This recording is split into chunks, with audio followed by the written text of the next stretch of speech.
حضرت ابو ہریرہ اور حضرت ابو ذر رضی اللہ تعالیٰ عنہما نے فرمایا کہ رسول اللہ صلی اللہ علیہ وسلم اپنے صحابہ میں اس طرح تشریف فرما ہوتے تھے کہ کوئی اجنبی آدمی آتا تو وہ نہیں پہچان سکتا تھا کہ آپ کون سے ہیں، حتیٰ کہ وہ آپ کی بابت پوچھتا۔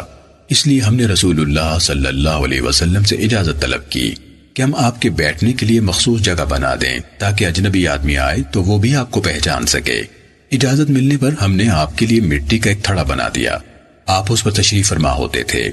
ایک دفعہ ہم بیٹھے تھے اور رسول اللہ صلی اللہ علیہ وسلم بھی اپنے مخصوص مقام پر تشریف فرما تھے کہ ایک انتہائی خوبصورت اور خوشبو میں بسا ہوا ایک آدمی آیا۔ اس کے کپڑوں کو ہلکا سا میل کچیل بھی نہیں لگا تھا، حتیٰ کہ اس نے نیچے بچھی ہوئی چٹائی کے کنارے کے پاس آ کر سلام کہا اور کہا، اے محمد السلام علیکم۔ آپ علیہ السلام نے اسے جواب دیا۔ اس نے کہا، اے محمد میں قریب آ سکتا ہوں؟ آپ نے فرمایا، قریب آ جاؤ۔ وہ بار بار اسی طرح کہتا رہا اور قریب آ جاؤں، اور آپ نے فرمایا، وہ بار بار اسی طرح کہتا رہا اور قریب آ جاؤں، اور آپ صلی اللہ علیہ وسلم فرماتے رہے، قریب آ جاؤ، حتیٰ کہ اس نے اپنا ہاتھ رسول اللہ صلی اللہ علیہ وسلم کے مبارک گھٹنوں پر رکھ دیا اور کہا، اے محمد مجھے بتائیے اسلام کیا ہے؟ آپ نے فرمایا، اسلام یہ ہے کہ تو خالص اللہ تعالیٰ کی عبادت کرے اور اس کے ساتھ کسی چیز کو شریک نہ سمجھے، نماز قائم کرے، زکوٰۃ ادا کرے، بیت اللہ کا حج کرے اور رمضان المبارک کے روزے رکھے۔ اس نے کہا، جب میں یہ کام کر لوں تو کیا میں مسلمان ہو گیا؟ آپ نے فرمایا، ہاں۔ اس نے کہا، آپ نے سچ فرمایا۔ جب ہم نے اس شخص کی یہ بات سنی تو ہم نے اس پر تعجب کیا، یعنی پوچھتا بھی ہے اور تصدیق بھی کرتا ہے۔ پھر اس نے کہا، اے محمد فرمائیے ایمان کیا ہے؟ آپ نے فرمایا، ایمان یہ ہے کہ تو اللہ تعالیٰ، اس کے فرشتوں، کتابوں، نبیوں اور تقدیر کو دل و جان سے تسلیم کر لے۔ اس نے کہا، جب میں یہ کام کر لوں گا تو کیا میں مومن ہو گیا؟ آپ نے فرمایا، ہاں۔ اس نے کہا، آپ نے سچ فرمایا۔ پھر کہنے لگا، اے محمد یہ بتلائیے احسان کیا ہے؟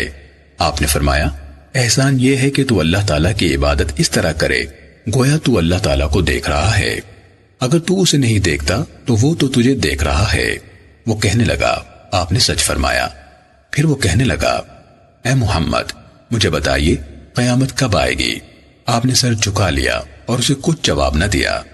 اس نے دوبارہ پھر وہی سوال کیا، آپ نے پھر کوئی جواب نہ دیا۔ اس نے تیسری دفعہ پھر وہی سوال کیا، آپ نے پھر بھی کوئی جواب نہ دیا۔ پھر آپ نے اپنا سر مبارک اٹھایا اور فرمایا، جس شخص سے قیامت کے بارے میں پوچھا گیا ہے وہ پوچھنے والے سے زیادہ نہیں جانتا، لیکن قیامت کی کچھ علامات ہیں جن کے ساتھ اس کا پتہ چل جائے گا۔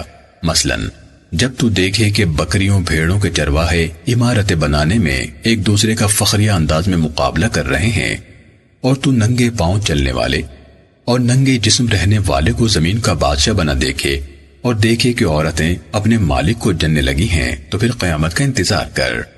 5 چیزیں ایسی ہیں جن کو اللہ تعالیٰ کے سوا کوئی نہیں جانتا۔ پھر آپ نے یہ آیت پڑھی، ان اللہ عندہ علم الساعہ، یعنی اللہ ہی کو قیامت کا علم ہے۔ پھر فرمایا، قسم اس ذات کی جس نے محمد صلی اللہ علیہ وسلم کو سچا نبی بنایا، جو رہنمائی کرنے والا اور خوشخبری دینے والا ہے، تمہاری طرح میں بھی اس آدمی کو پہچان نہیں سکا تھا۔ پھر معلوم ہوا کہ وہ جبرائیل علیہ السلام تھے جو دحیہ کلبی کی صورت میں آئے تھے۔ سنن نسائی حدیث نمبر 4994۔